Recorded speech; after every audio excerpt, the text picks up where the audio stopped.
কি একটা অবস্থা, তাই না? বড় বড় দলের ভিতরে ঢুকলে পরে এই মুক্তিযোদ্ধা, আর যদি জামাতের দলের ভিতরে ঢুকে পড়ে তাহলে সে রাজাকার। সে বয়সে যাই মনে হয় তাই হোক, তাতে সমস্যা নেই।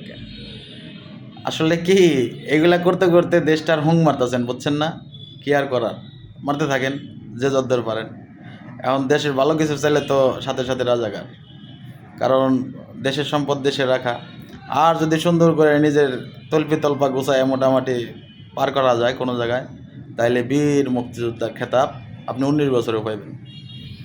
তবে এটা করতে যেয়ে বর্তমান তরুণদের আকাঙ্ক্ষা বুঝতে পারতেছেন না হয়তো, সে আবেগের বশবর্ত হয়ে অনেক কিছু বলতে পারতেছে। আর যদ্দূর পারেন গালিগালাজ করতে পারেন, করেন। আর আল্লাহ আমাদেরও ধৈর্য ধরার তৌফিক দান করুক। অসুবিধা নেই, সবাই সবার মতো চলুক। তবে দেশটাকে ভালো রাখার জন্য সবাই এগিয়ে আসে, যদি ভালোবেসে থাকে। ধন্যবাদ।